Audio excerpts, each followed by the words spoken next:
What's going on, everybody? It's your boy C-Zar, and we are talking about Litecoin today, LTC USD. It is the 30th day of April, and here we are sitting at about $55.66 with roughly 8 hours and 17 minutes left in this day, the 30th day of April, the final day of the month.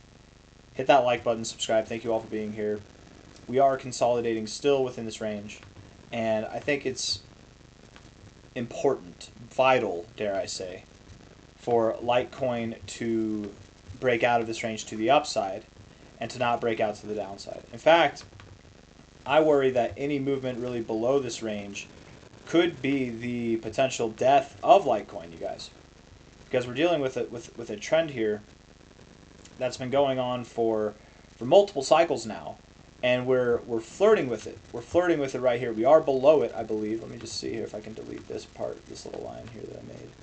We're like right at it, and it's not the straightest line that I drew here. Let's get something a little bit more reliable on there. Low here to a low there. Okay, it's not as bad as I thought it was. Still though, even breaking out from here, it puts us in a scenario where if we see a move like this at all, or a move like what we've seen overall here, if we get below this line, you guys, we're breaking serious structure. I don't really care for diagonal lines. They don't really matter much. But whenever you have one that's dated back for years, that's been holding you up in this range for years, I mean, we break through that, and the potential there is that we go all the way down. You know, that could literally be the death of Litecoin.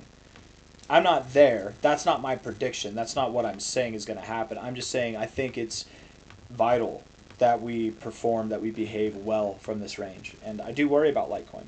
I suppose moving down from here, it's not as dramatic as I was making it out to be. My bad. Sorry. A little bit of a horror story, but I was just kidding. Gotcha.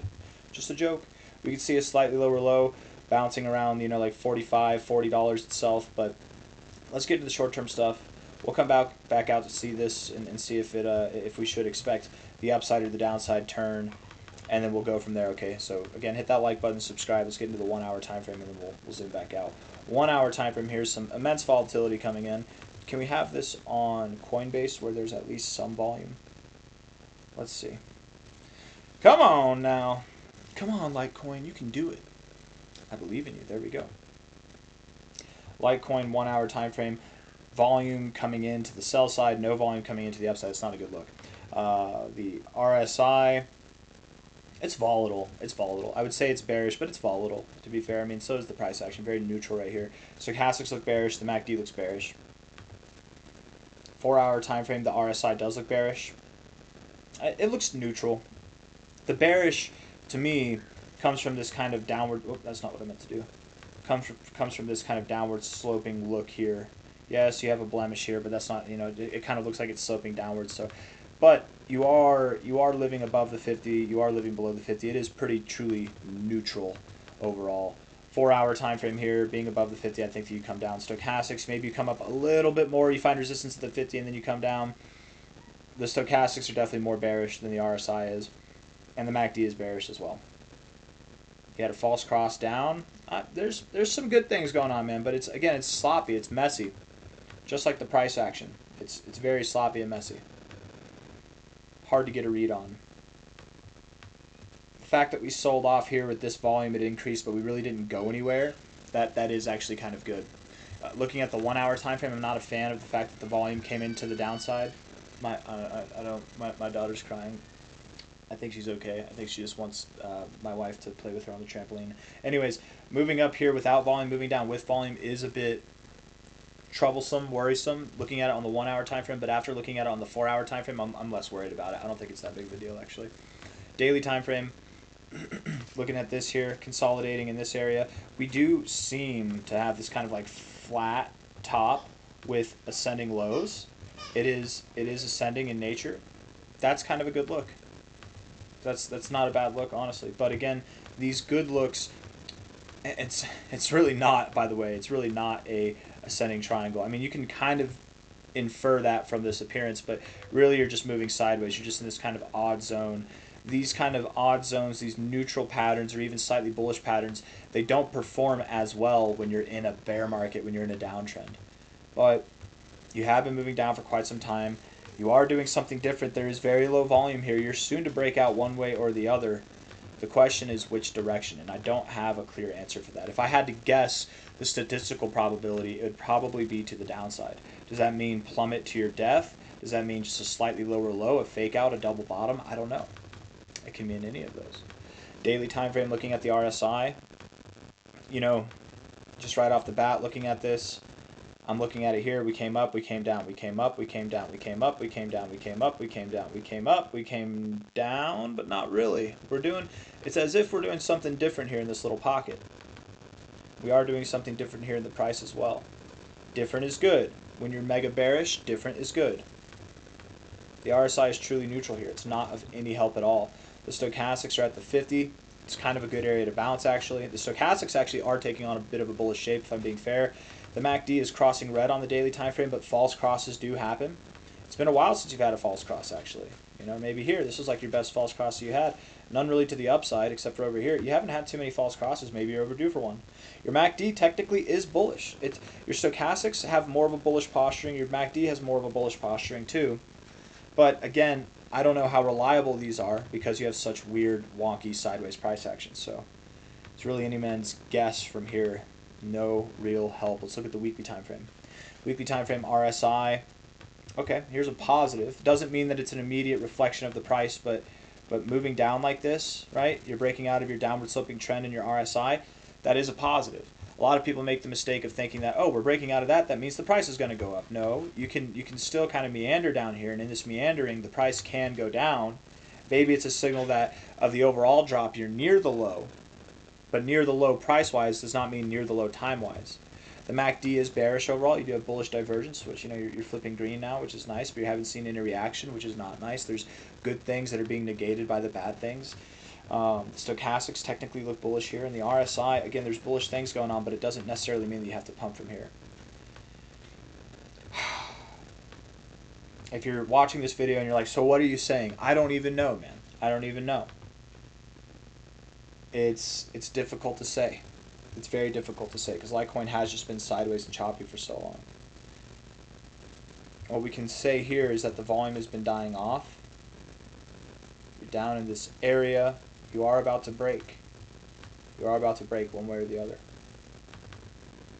Let's imagine you break out to the upside. Since I'm not confident on the heading. I like this with the 236. I actually like this a lot. Typically, if you reject the 236, might be once, might be twice at the most, but you don't linger like this. That is kind of encouraging.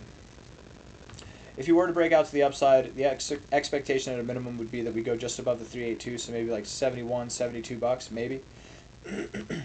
If not, the golden ratio back at 89 to 97 bucks. Okay, that'd be your target area. It is completely possible that you go to the 886, 786 area as well, and you form another lower high in this kind of trajectory.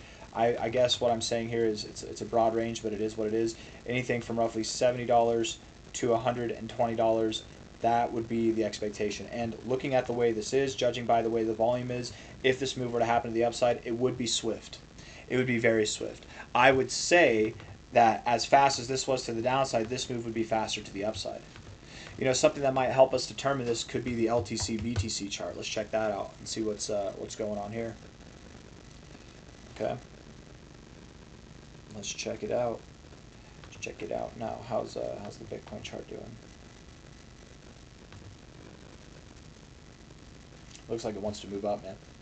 I think it looks like it wants to move up. Yeah. LTC, BCH, there we go. LTC, BTC. We'll use Binance, sure. Right off the bat, the LTC BT chart doesn't look, did I say sharp? Chart doesn't look half bad. Double bottom there. That is not half bad at all, you guys. Daily time frame. RSI is taking on a bit of a bullish posture. It's overall bearish. Stochastics look bullish. And the MACD, wow, the MACD actually looks really bullish here with this bullish momentum, bullish divergence building.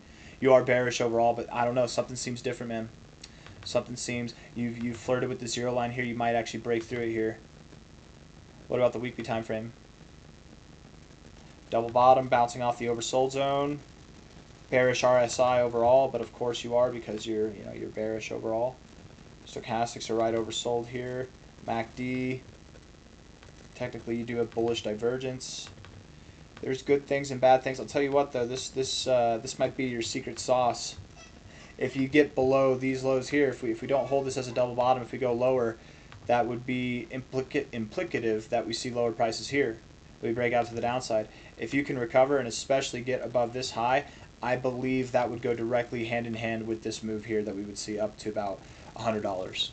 It's $70 to $120, right? Whatever it might be. The LTC BTC chart is not helping me as much as I thought that it would, but there is a little bit of a rounding off here at the bottom. That is a good look. Now that doesn't mean that you're going to rip immediately. You could see, this can take time. This can definitely take time, but it's not a bad look. And it's been some time at Litecoin. It's been some time for you since you've seen any kind of like solid retracement up versus Bitcoin. So you might be due for something here, man. And what better time to do it than at a double bottom? The Bitcoin chart gives me hope. It does give me hope. Let's imagine for a second. Let's stick with the upside ideas here, okay? Let's have some fun. Stress less. Would this be the best line? I want to draw a line that's like more conservative than overestimative. Yeah, something like that. That might be a line of best fit. Let's imagine that you move up to this line, okay? That's my little baby. You move up about 90% versus Bitcoin. I would expect if you move up 90% versus Bitcoin, you're likely going to see more than a 90% move versus US dollar. And in which case, again, this kind of upper $100 area, this 786, 886 area does become feasible. And again, that would line up with the lower high here as well. I mean, it kind of makes sense. It's right in that area, so it certainly could happen. But this would be your best case scenario. You don't have to touch this trend line, right? You can keep moving down. You can move up a little bit less. Maybe you move up like this, and it's an 87% growth, 90% growth versus Bitcoin, but Bitcoin's moving down. If Bitcoin's moving down while this is happening, then Litecoin will move up less as well. If Bitcoin's moving up while this is happening, Litecoin will move up more than 87%. So it's really hard to say. There's a lot of if kind of scenarios here. So I stand by it. I do believe, oh man, I can't believe I'm saying this. I do believe Litecoin will break out of this zone to the upside. I don't believe that you're going to stop at $70. I have a lot of faith and confidence that you will actually get to $90 to $120 somewhere in this zone. So we can refine that a little bit. That is the call. Minimum target would be 70 to 80 bucks here, but I think you're going to see something around 90 to 120 if I really had to guess. You're due for a little bit of a bounce. I would assume that it happens fast when it does happen. It might take another month or two before it happens, but when it happens here, this took you like 5 weeks to move down. I think it would take you less than 5 weeks to see this move come to fruition. Not 5 weeks from now, just let's say it kicked off. Within 5 weeks' time, it would be done. Probably like 3 weeks' time, 4 weeks' time. It'll be faster, is all I'm trying to say. I hope that helps. I don't have anything else to say. This is the least confident I feel like that I've been in any analysis that I've done all April. And that's largely because you're in a sideways range that you've been in since February, in a sideways range that you've been in for years now, since 2022. Indicators are less reliable in environments like this. It doesn't make it easy. This gives me a little bit of hope. Gives me a little bit of hope. A little bit being the key word. I got nothing else, guys. Take it easy. I'll see you on the next one. Bye-bye.